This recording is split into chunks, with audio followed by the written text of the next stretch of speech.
One of the things, one of the things that Rambam mentions regarding when Moshiach will come, is that there won't be any jealousy amongst people. Why won't there be any jealousy? He says because that all good things will be abundant like the dust of the earth, so there won't be any reason for a person to be jealous of his friend. The video is okay, yeah?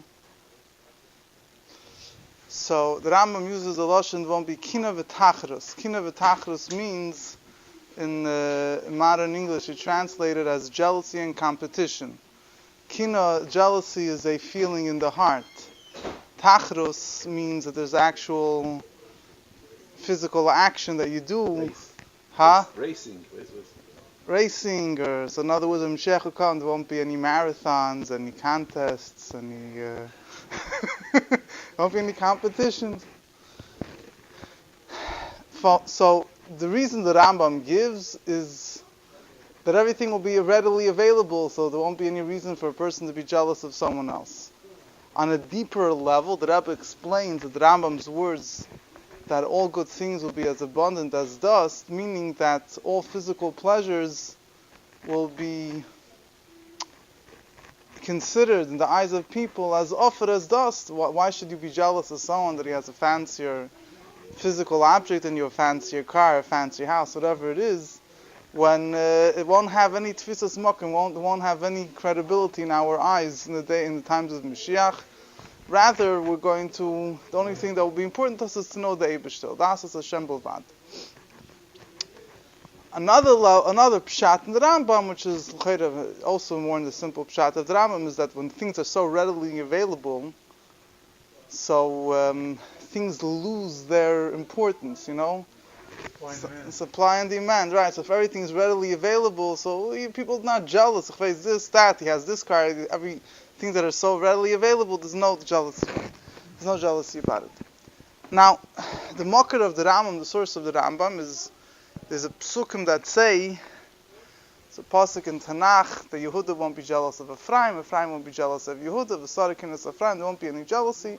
Different psukim in Tanakh already that speak about that there was, during Jewish history, there was an animosity, there was strife between different segments of the Jewish people, between the kingdom of the 10 tribes, the kingdom of the 2 tribes, etc., etc. When Moshiach will come, there will be perfect unity among them, so there won't be any jealousy. So that's talking about jealousy in one particular realm, more of,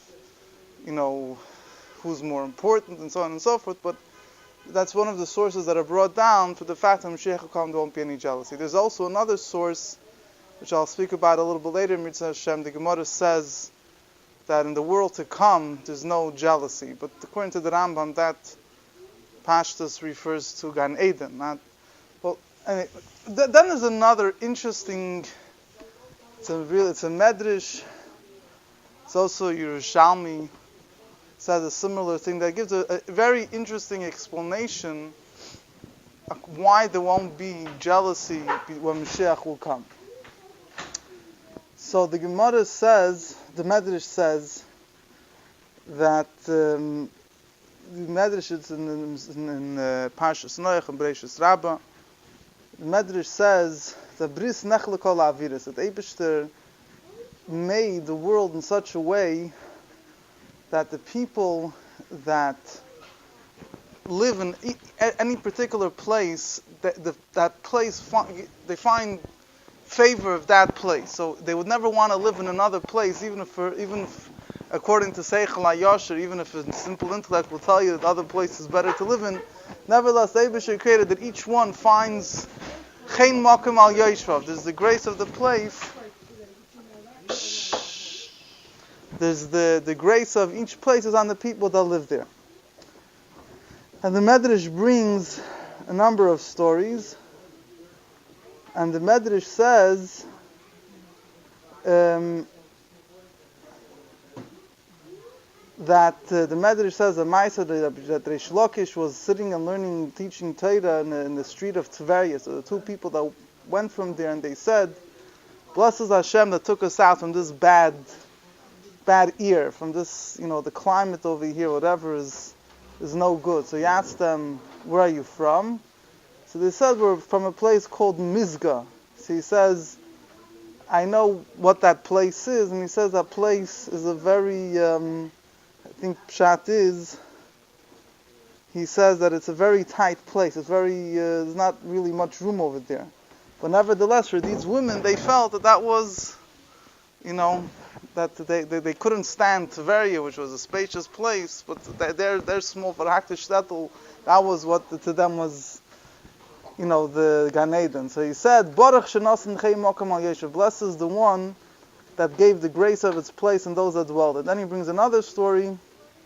Rabbi Yossi had a student that was teaching him Torah, but it wasn't going into his head. So he says, why aren't you able to understand what I'm saying? He says, because I'm not in my hometown.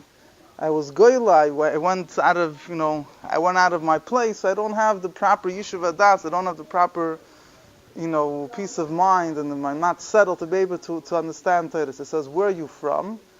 So he says, I'm from a place called Guva Shammai, whatever. He says, what type of ear is it there? In other words, he thought that student must come from a place where he came from a real spacious city where was a real dreamland to be there, and that's why when he's sitting here and he's learning Torah, he's not able to think straight. So he says, when a baby is born, they would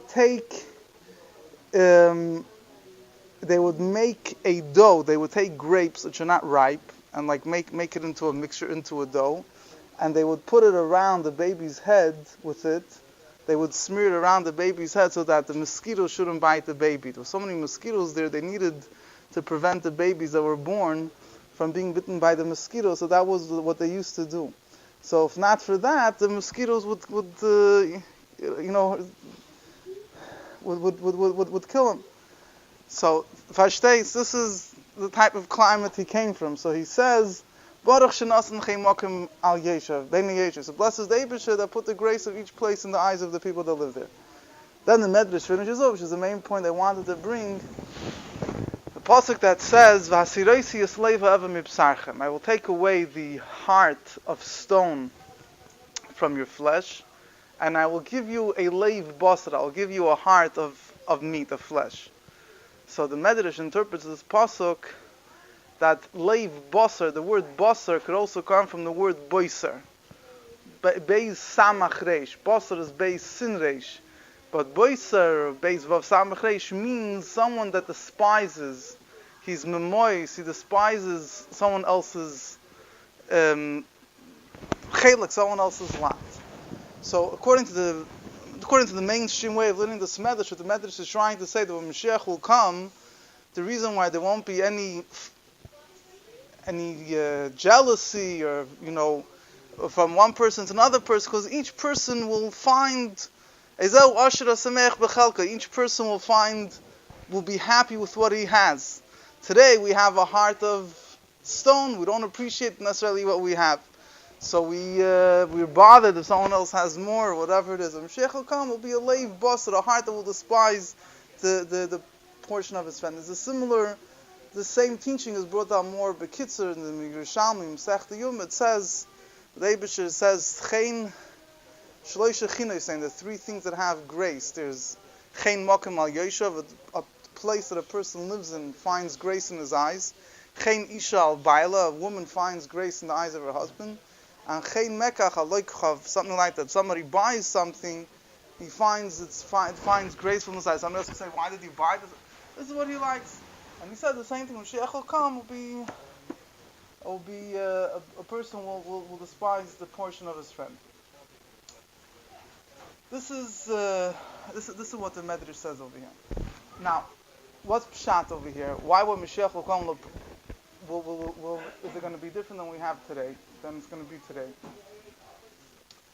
So there's a few explanations over here.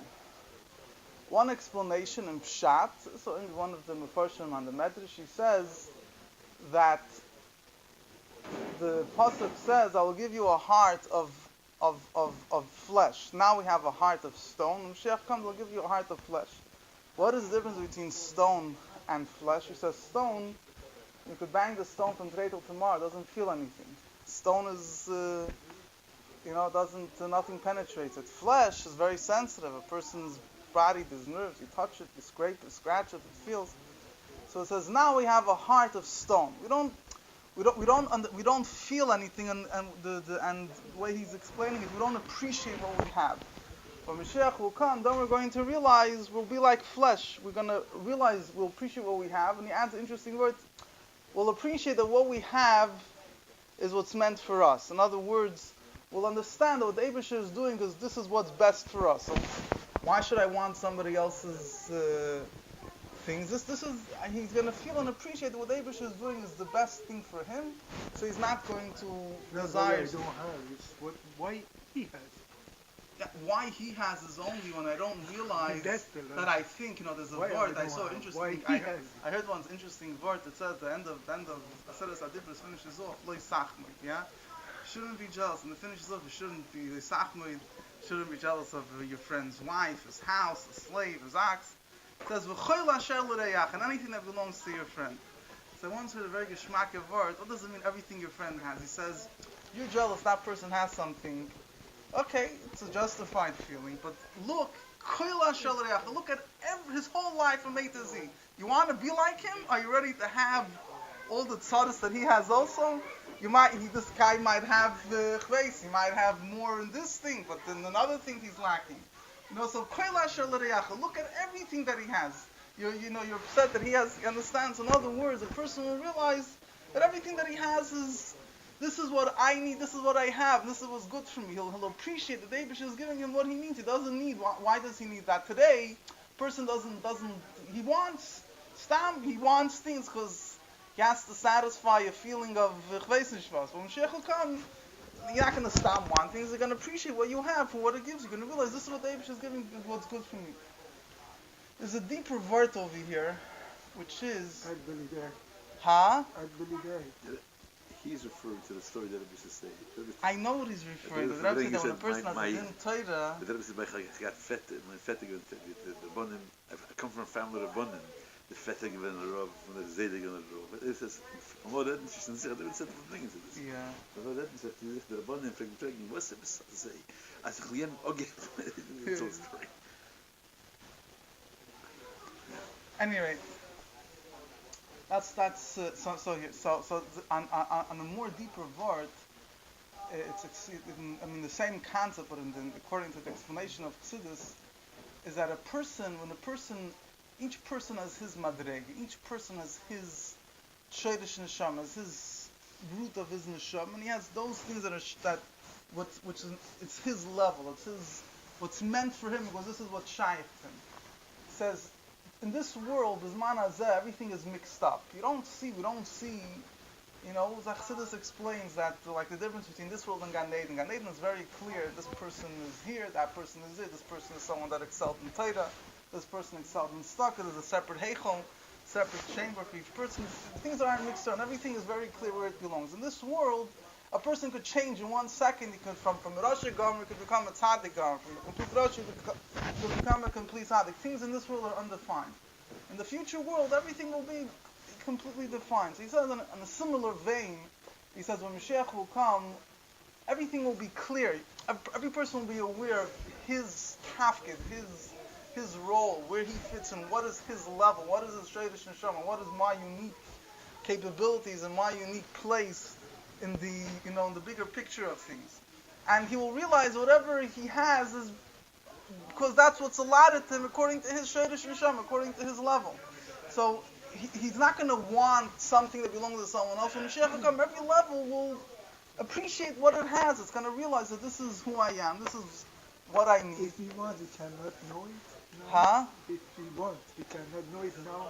You could know it now. The question is who's going to tell it to you. They say the chayz of Lublin was called the chayz because it's able to see a person, is able to see his sheidish neshama, is able to, but the question is, do you have a leiv basar? Are you going to appreciate that this is who you are? A person knows that his inyan as a chayz is to do tzedakah. Fine. He'll appreciate, yes. Why usually, it's like the word of the word that I've said many times in the Neshamas Hatoyis, the Neshamas, the Rav, the Rav went and he took the wagon out of the mud. The Balagol, the wagon driver went and he invited guests over for Shabbos. Each one did what the other one was supposed to do. So they came after 120 years. They had to come back down in the world because each one did the wrong thing. If a person will realize what it is, he'll be happy. Everything a person will realize, it will be very clear to him like daylight what he is, what his Shei Hashem is, what Shaykh him. So he's not going to want his friend's level. Now this, based on this interpretation, there's another point here as well. Another point here as well. The question is which is really a whole subject into itself, is until now we're speaking about jealousy in matters of inyonim gashmi, physical things. Are they going to be jealous? Someone has more money, less money. What about jealousy in matters of Torah mitzvahs? Good. Yeah, jealousy in matters of Torah mitzvahs could be good. We have a pasuk kina seif and type of chacham. Jealousy among scholars increases wisdom. Yeah, good Torah. Huh? Yeah, good Torah. Yeah, so maybe jealousy. So the question is when Moshiach will come, there will be jealousy in matters of holiness. So the Rebbe spoke about this a number of times. And the truth is, there's two Maimorei Chazal that seem to be contradictory on this. You have one Maimor Chazal, which says that when Mashiach will come, each tzaddik will be burnt from the chuppah of his friend. There's a Gemara that says,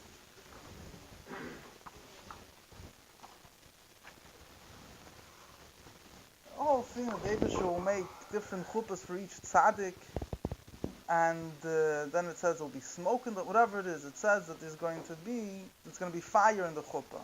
There's going to be different chuppahs. Whatever, it doesn't mean necessarily a literal thing, but different levels of light it will have. And one of them is associated with fire as well. So he says, what's the idea of fire over here? He says each person, each tzaddik, talking about here about tzaddik, not about Rishonim, but that each tzaddik will be burnt up from his friend's chuppah. Each tzaddik has his unique thing that he excelled in. So when he'll see what his friend excelled in and the great rewards his friend got for his achievements, he'll be like burnt up, like with jealousy or embarrassment that he didn't reach the same thing. It says oilo lo isa busha, oilo lo isa klima. That's what the Gemara says. It's going to be it's going to be an embarrassment. So on the other hand, we have a Maimor Chazal that I mentioned before. The Gemara says that in the world to come, there's no eating, there's no drinking, there's no kina v'tachros, there's no jealousy, there's no competition. So it would seem that when Mashiach will come, so first of all, there's a few answers here. One answer is that it depends which period you're talking about. One period is whatever it is, let's say the time of Yemaisa Mashiach, first period of Mashiach. So then there will be different levels, and there's going to be shaykh that each person the one person will be jealous of the level that his friend achieved spiritually. However, in the world to come, in the seventh millennium, in the future, eventually in the second period, Olam Haba, that will be a level of godliness that will be revealed that will make everyone equal. The Gemara says, then the Masechta Ta'anis Eibush is going to make a circle, like a dance in a circle in Mashiach in the future. The whole discussion, what does this circle represent? We dance in circles. So what's the idea here of dancing in a circle? One of the explanations that's good is that a circle, everyone is equal. There's no beginning, there's no end. It's not like a line. So it says that when Mashiach will come, to be a level of godliness will be revealed, that everyone will be equal. Well, one tzaddik won't feel the other one has more than him. So one explanation is that in the world to come, the seventh millennium, Nelef HaShvi, then it's going to be in such a way that everyone will be there won't be division of levels anymore. There's going to be the essence of Hashem be revealed. Everyone will be equal. There won't be competition. There won't be jealousy even in spiritual matters. However, in the first period of Mashiach, it will be shaykh. That's the way it's mashma from some places. In other places, it's explained that some places it's explained that even when Mashiach will come, right away, there won't be, the Rebbe said, it was Tav Shiram Test, the Rebbe spoke about it a few times, there won't be jealousy of even in matters of Kedusha. The Rebbe asks a question, what about this Maimor Chazal, that every tzaddik will be burned from the chuppah of his friends? So the Rebbe gives an answer, the Rebbe writes, the Rebbe says, being burned doesn't necessarily mean the same thing as jealousy. Being burnt could mean that you see your friends achievement, so it's propelling you to go further. It doesn't necessarily mean that you get the actual negative feeling, whatever you want to call it. I mean, it's jealousy of kedusha. I don't know if you call it negative feeling, but it doesn't necessarily mean that it's going to be in a way of jealousy and competition. It's going to be going to see the use of lashon nichva, being burnt, is more like it's a chamimus. It's like warming you up to you see what you see. There's nothing that forget that it'll be nichva that they'll try schlepping his chavit, bring him up to a higher level. That whatever he sees for himself so great, he'll be hurt by his friend is not being there, and he try schlepping him. Okay, that's kind of I don't know. Possible. I don't know. Never see what that one. So this is in touch. This is the way the Rebbe explained it there. That in other words, that even already the Rebbe learns the Rambam. There won't be Nikina v'Tachlis jealousy even in the period of Yemei Moshiach, it seems.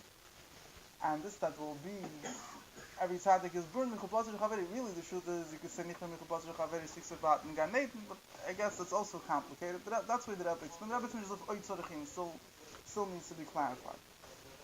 Anyway, but the question here is why Taka won't there be jealousy in matters of Kedusha? Not only why there won't be jealousy, the same thing applies to the other details that Rambam writes. Rambam writes in the future there won't be war, there won't be hunger, there won't be jealousy, there won't be competition. And this is all because everything will be abundant. So the Rebbe said the same way there won't be jealousy of Kedusha, there won't be any hunger of Kedusha. Hunger of Kedusha, you could understand. Hunger means that a person is hungry for the words of Hashem. There won't be any hunger because the words of Hashem will be available.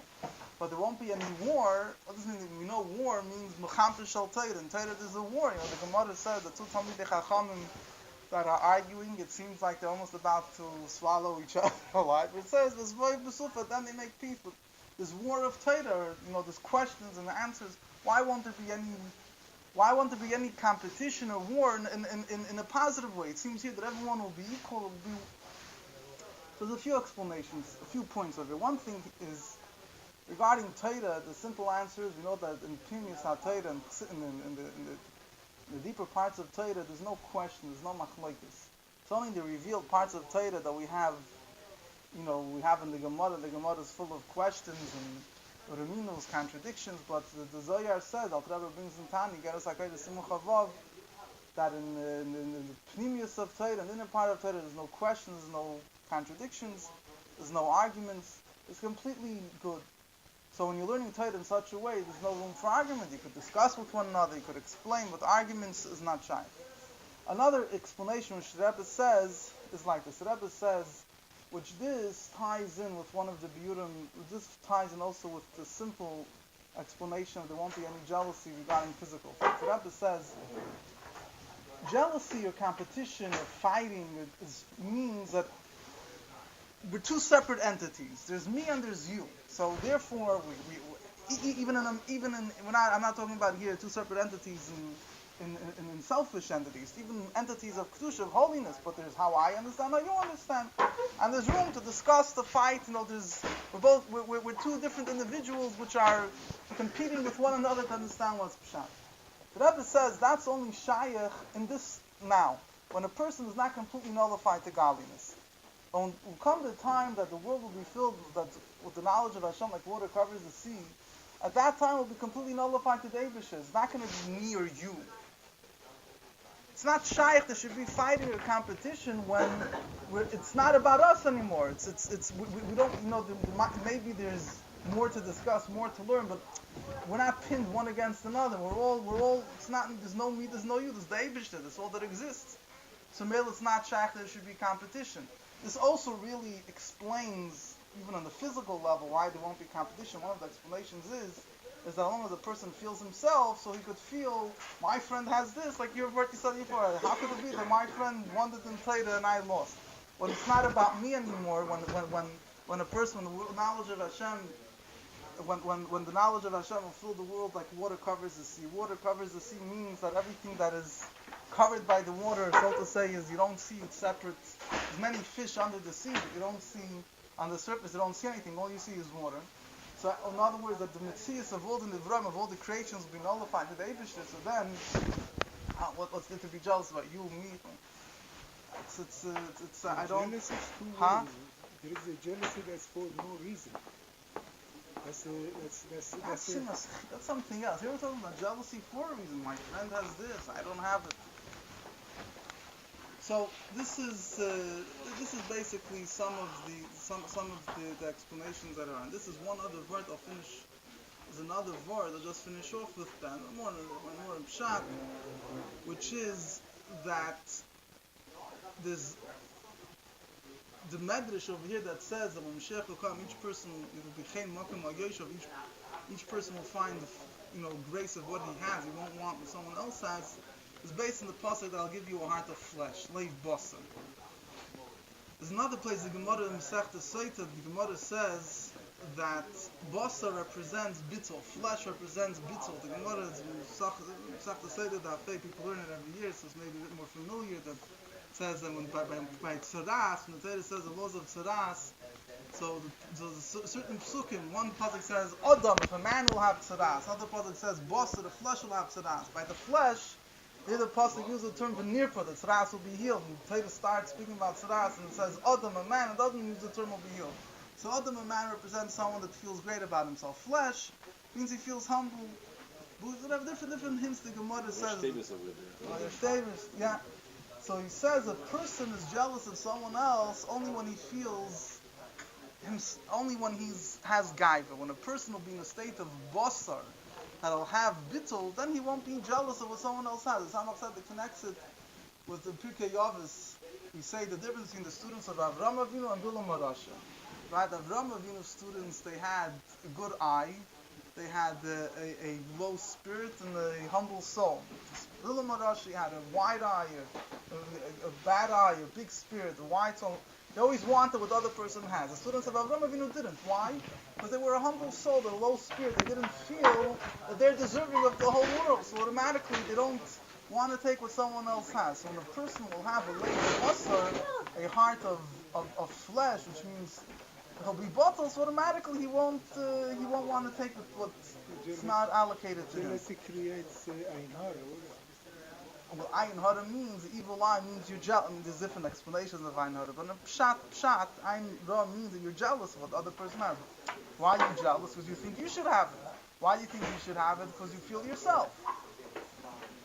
When you don't feel yourself, you're not. I mean, fine. You should have. Should have some came and take it from your manners.